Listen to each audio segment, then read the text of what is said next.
주의 인도함을 따라 십계명 자연스럽게 살피고 있는 중입니다. 십계명을 제가 되게 강조를 많이 하지요. 여기에 이유가 분명히 있습니다. 여호와 하나님은 모세를 통해서 이스라엘 백성들에게 조상의 하나님으로 등장하십니다. 이스라엘은 모세를 통해서 하나님을 다시 만나게 되는 것입니다. 왜냐하면 이 요셉을 알지 못하는 새로운 왕이 등극하고 이스라엘 백성들이 고난을 받게 됩니다. 그 삶이 어려우니까 조상들의 하나님이 계신가 이렇게 회의를 갖습니다. 의심을 한다 이 말이죠. 그리고 하나님께서는 그 고난과 함께 모세가 탄생하고 모세가 광야로 도망가고 다시 돌아오기까지 근 100년의 시간이 흐릅니다. 창세기 출애굽기 1장의 시간이 한 100년 정도 흘러요. 그 숨어 계신 하나님께서 역사에서 사라진 하나님께서 모세를 통해서 다시 역사에 등장하고 이스라엘 백성들 근 100년 동안 지금 고난을 받고 있는 이스라엘 백성들에게 조상들의 하나님, 약속의 하나님으로 모세를 통해서 등장하시는 겁니다. 이 모세는 조상들의 하나님을 만난 뒤에 조상들의 하나님의 이름이 여호와라는 것을 듣게 됩니다. 그래서 여호와의 말씀대로 순종하여 이스라엘을 구원하기 위해 애굽으로 들어가게 되는 것이죠. 호렙산에서 여호와를 만난 모세가 여호와의 보냄을 받아 애굽으로 갑니다. 애굽에 와서 모세는 조상들의 하나님 여호와가 나를 애굽으로 보냈다 그렇게 선포를 하게 되지요. 자기를 부르시고 보내신 하나님 여호와께서 어떤 일을 조상들에게 행했느냐 이것을 기록한 것이 창세기가 되는 거예요. 그리고 모세의 출생의 배경, 이스라엘 구원에 대한 기록이 출애굽기, 레위기, 민수기가 되는 것입니다. 마지막으로 이제 잠시 뒤에 약속의 땅에 들어갈 다음 세대, 광야 40년 동안 다 돌아가신 그 1세대, 출애굽 1세대 그 다음 세대인 자녀들에게 그 땅에, 약속의 땅에 들어가서 이렇게 살아야 된다 하고 가르친 내용이 신명기가 되는 것입니다. 이렇게 창세기, 출애굽기, 레위기, 민수기, 신명기를 모아서 모세오경이다 이렇게 말하고 이 모세오경은 철저히 하나님의 성품과 하나님의 사역 그리고 이스라엘의 허물에 대해서 기록을 하고 있습니다. 그 중에 십계명은 여호와 하나님께서 사람에게 주신 하나님을 숨기는 방법입니다. 사람이 알아들을 수 있는 소리, 말로 듣게 하신 말씀의 핵심이에요. 그래서 율법은 십계명에서 나오는 것이에요. 지난 몇 주 동안 십계명은 8개의 범주다 그렇게 말씀을 드렸습니다. 그 중에 1, 2, 3 계명은 하나님에 대한 계명인데 사람이 하나님을 이해하도록 주신 말씀이다. 그렇게 제가 말씀을 드렸지요. 여호와 하나님을 인식하고 깨닫는 데 기준이 됩니다. 우리가 익히 아는 대로 사람은 이미 죄인이기 때문에 사람의 생각은 이미 죄에 오염이 되어 있어요.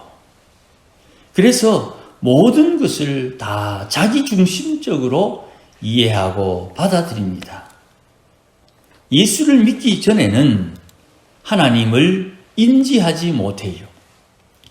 그래서 모세가 바로를 만나가지고 여호와께서 내 백성을 보내라 하신다 이렇게 말하니까 이 바로가 대뜸 그 말한 여호와가 누구냐 이렇게 되묻지요. 하나님을 모르면, 하나님을 인식하지 못하면 하나님을 함부로 대하는 거예요. 여호와 하나님을 모르는 사람들에게 하나님을 알도록, 이해하도록, 오해하지 않도록 하나님을 이해하도록 1, 2, 3 계명을 주신 거예요. 여호와 하나님, 예수님의 아버지 하나님을 제대로 알도록 1, 2, 3 계명을 우리에게 주신 거예요. 그리고 10계명은 그 하나님, 1, 2, 3 계명을 통해서 알게 된 하나님, 10계명을 주신 하나님을 제대로 섬기라고 주신 방법이 되는 거예요. 그래서 먼저 여호와 하나님을 이해하는 방법으로 1, 2, 3 계명을 우리에게 주신 것입니다. 예수님의 아버지, 예수님을 믿음으로 아버지라 부르는 여호와 하나님을 바로 알려면 1, 2, 3 계명을 통해서 하나님을 이해하고 인식하고 깨달아야 되는 것이에요. 하나님께서 만물, 천하 만물을 창조하셨습니다. 이건 우리가 다 알고 믿고 있는 바지요. 예수님의 아버지 여호와 하나님, 우리의 아버지는 창조주가 되십니다. 이걸 계명에 근거해서 믿는 거예요.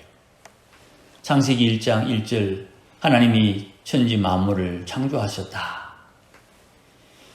이것을 이 말씀을 통해서 믿지만 이 말씀을 주신 분이 모세를 통해서 이 말씀을 주신 분이 하나님이시고 모세의 하나님 여호와이시지요. 그 여호와께서 나를 이렇게 믿으라. 나는 이런 하나님이다 하신 것이 10계명의 1, 2, 3 계명이다 이 말씀입니다. 그러니 이 창조에 대한 이야기도 계명에 언급되는 거예요. 그런데 사람들은 이미 죄에 오염되어서 창조주 하나님을 상상합니다. 다들 아시다시피 사람들은 반드시 본 것을 상상해요. 그래서 하나님을 영험하고 신령하고 뭔가 신비한 것으로 상상을 해요. 눈먼 사람들은 어떻게 상상하노? 우리가 잘 아는 것처럼 맹인 몇 사람이 코끼리를 만져서 코끼리 다리 만진 사람은 코끼리는 기둥 같다. 코끼리 귀를 만진 사람은 코끼리는 부채 같다. 코끼리 코를 만진 사람들은 뱀 같다. 뭐 이렇게 자기가 만진 부위를 가지고 상상을 하지요.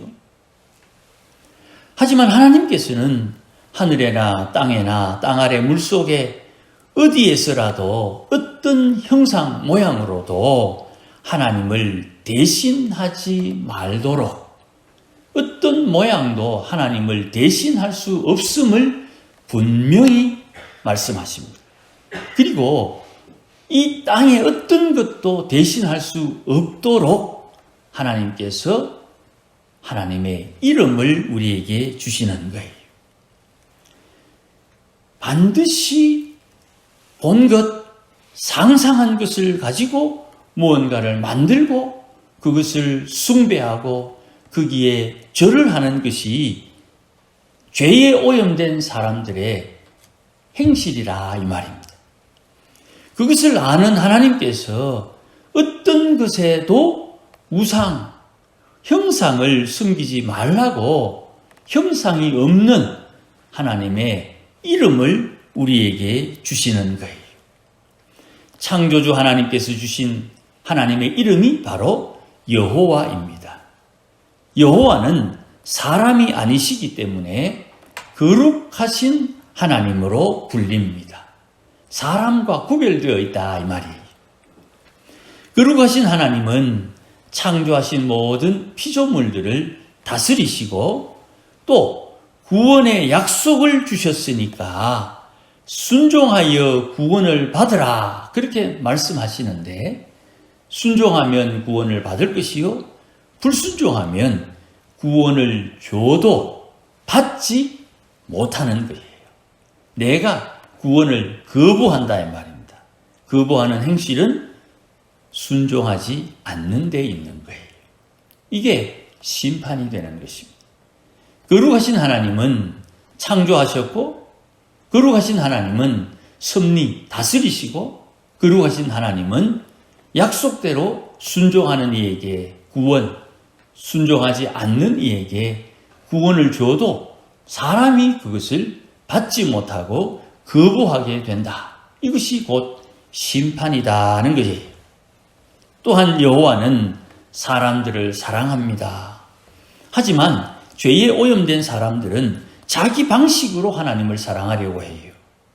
자기가 경험하고 이해하고 배우고 깨닫고 느낀 것에 기초해서 하나님을 사랑하려고 해요. 그러나 하나님은 자기를 사랑하는 방법, 이것을 분명히 구체적으로 사람들에게 주셨어요. 그래서 하나님은 하나님을 사랑하는 사람들을 사랑해 주십니다. 하지만 사람이 하나님께서 주신 방식으로 하나님을 사랑해야 된다는 조건 같은 것이 붙어 있어요. 그러니 우리도 스스로 자기에게 물어야 됩니다. 나는 내 방식으로 하나님을 사랑하나, 하나님의 방식으로 하나님을 사랑하나. 이것의 기준이 하나님이 주신 하나님을 사랑하는 방법, 바로 십계명이에요.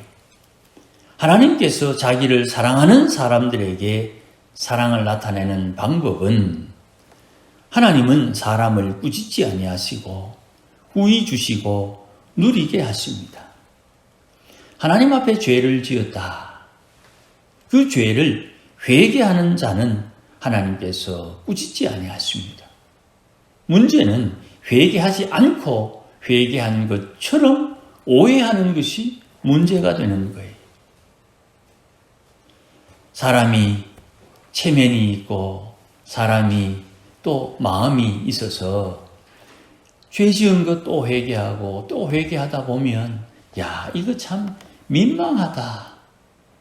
그래서 구약에 이 이스라엘 백성들도 사람이라 회개하고 회개한 것 똑같은 거 자꾸 회개하니까 몰아서 회개해요.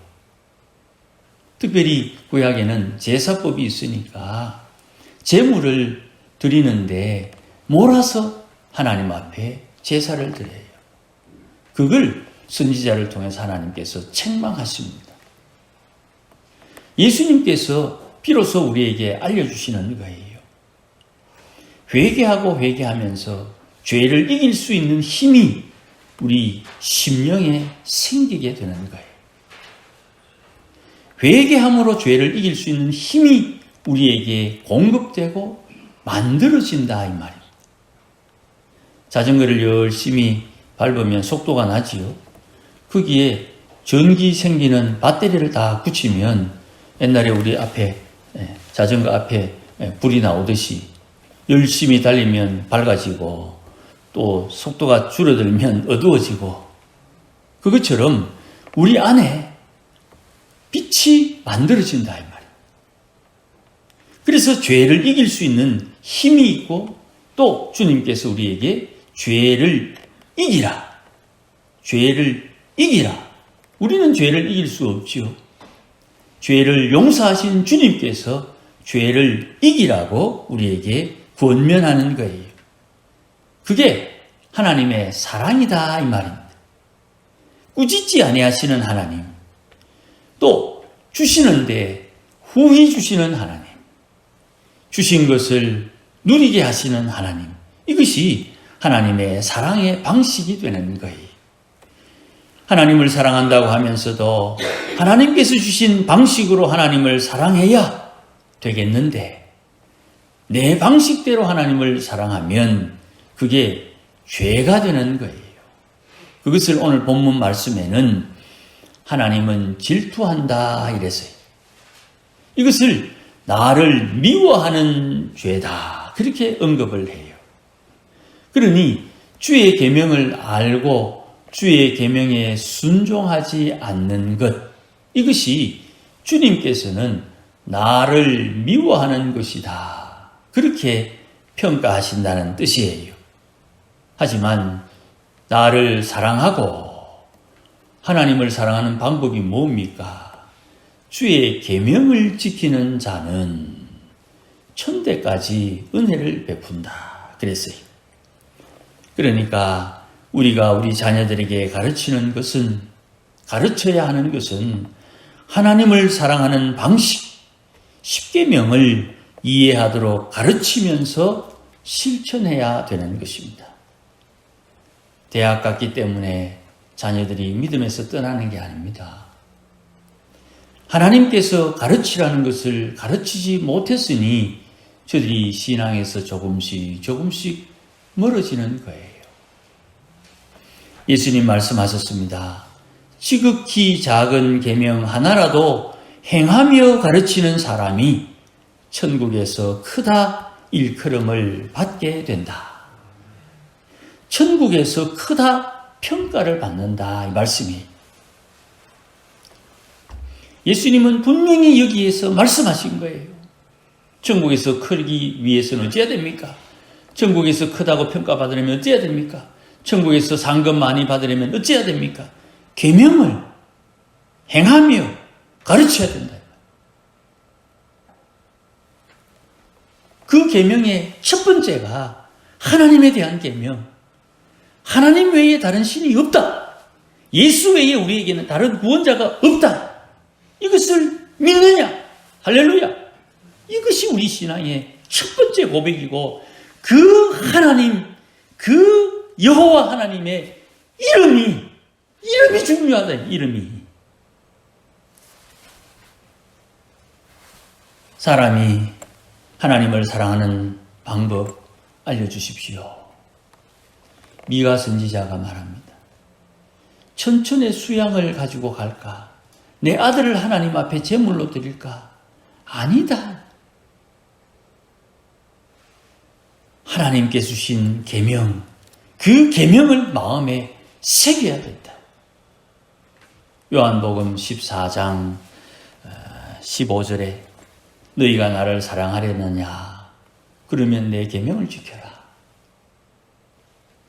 요한복음 15장 10절 말씀에 내가 아버지의 계명을 지켜 아버지의 사랑 안에 거하게 된 것처럼 예수님께서 아버지의 계명을 지켜 하나님 아버지의 사랑에 거하는 것처럼 너희도 내 계명을 지켜 내 사랑 안에 거하라. 그리하면 너희가 열매를 많이 맺을 것이다. 내가 주의 사랑 안에 거하는 법, 주의 계명을 지키는 데 있는 거예요. 그 계명은 주의 이름을 귀히 여기는 것입니다. 하나님의 나라가 어디에 임합니까? 주의 이름 거룩히 여기시오며 나라가 임하고 하늘에서 이루어진 뜻이 거기에 이루어지는 거예요. 주의 이름에 있는 거예요. 하나님의 이름이 어디에 역사합니까? 성령께서 주의 이름과 함께 역사하시는 거예요. 성령은 진리의 영이요 예수의 영이요 십자가의 영입니다. 예수님은 아버지의 계명을 지켜 아버지의 사랑 안에 거했다. 아버지의 사랑 안에 거함으로 많은 열매를 맺고 열매를 맺으니 하나님의 영광이 나타나고 주의 제자라고 평가받게 된다. 요한복음 15장 8절, 9절, 10절에 있는 말씀입니다. 그러니 성도들은 어찌해야 되는가? 하나님을 사랑해야 되는데 하나님을 사랑하는 방법, 주의 계명을 마음에 새겨야 되는 것입니다. 주의 계명을 모세를 통해서 주셨다 그랬지요. 모세가 자기가 태어나기 전에 창세기에 있는 일들을 어떻게 압니까?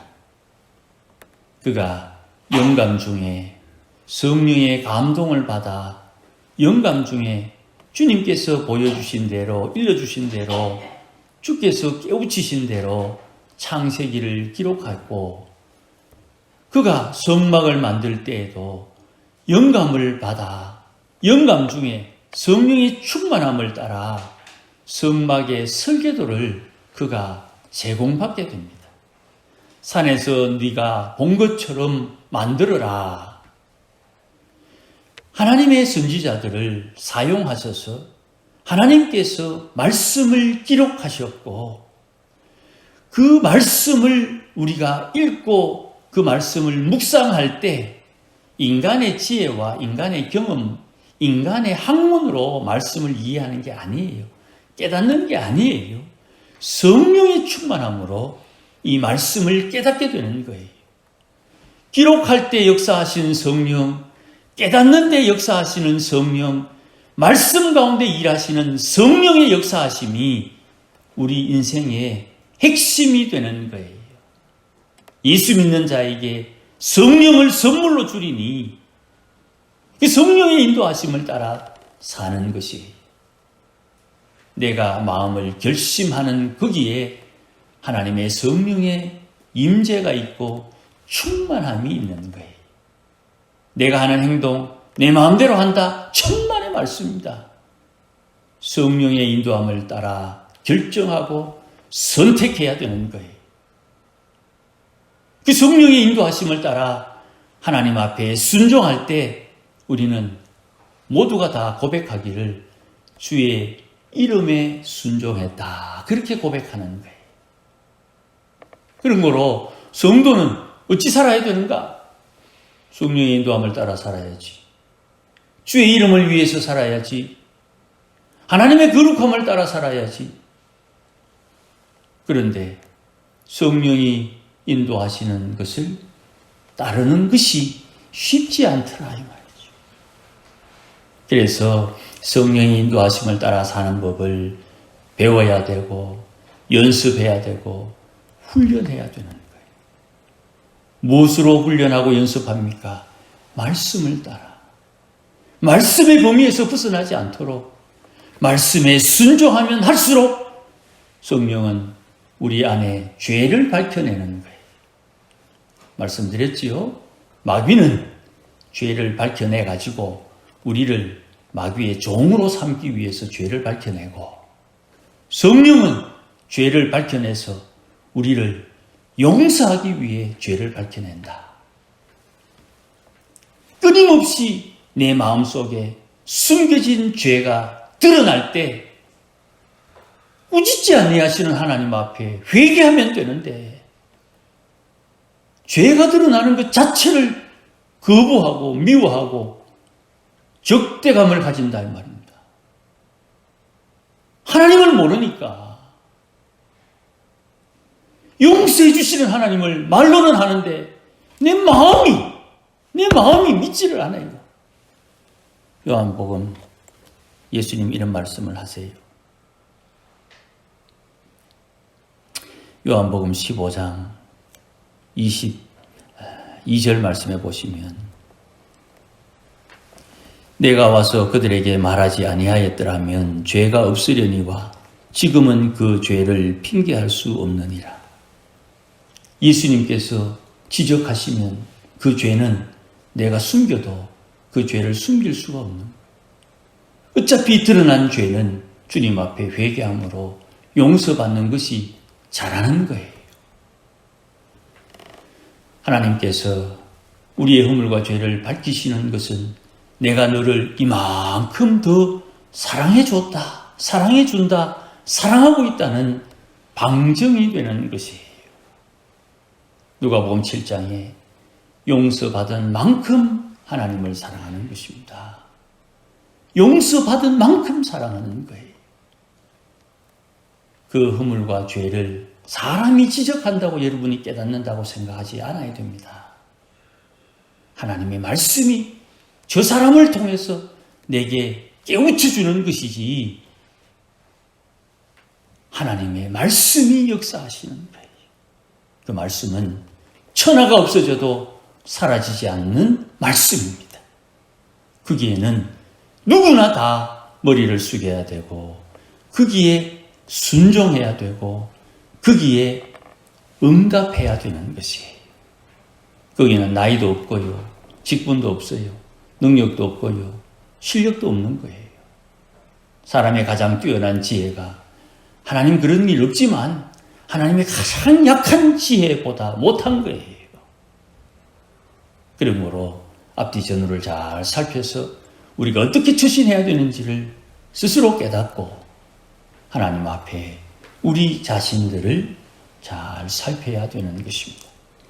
여러분, 하나님께서 여기로 가라 저기로 가라 그러지 않으시고 주의 이름을 우리에게 주셨다 했으니 주의 이름 마음에 잘 품고 오늘도 답답한 마음 주여, 속상한 마음 주여, 기쁜 마음 주여, 주의 이름을 불러 구원함을 받는 우리 모두가 되시기를 예수님의 이름으로 축복합니다.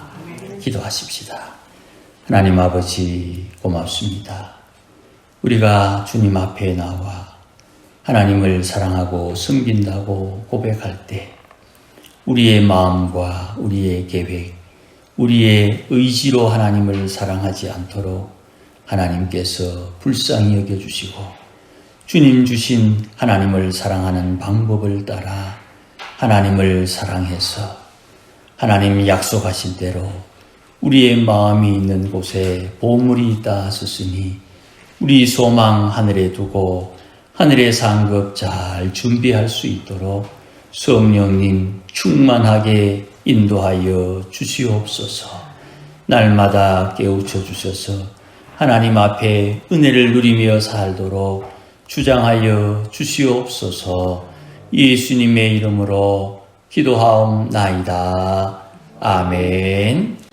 이제는 우리 주 예수 그리스도의 크신 은혜와 하나님 아버지의 크신 사랑과 성령님의 충만하심과 인도하심과 깨닫게 하심이 오늘도 하나님을 사랑하기를 원하고 하나님 주신 방법을 따라 하나님을 사랑하고 하나님을 더 잘 알고 깨우치며 이해하기를 소원하는 모든 믿음의 권속들 심령 위에, 가정 위에, 우리 교회 위에 이제로 영원토록 함께 계실지어다.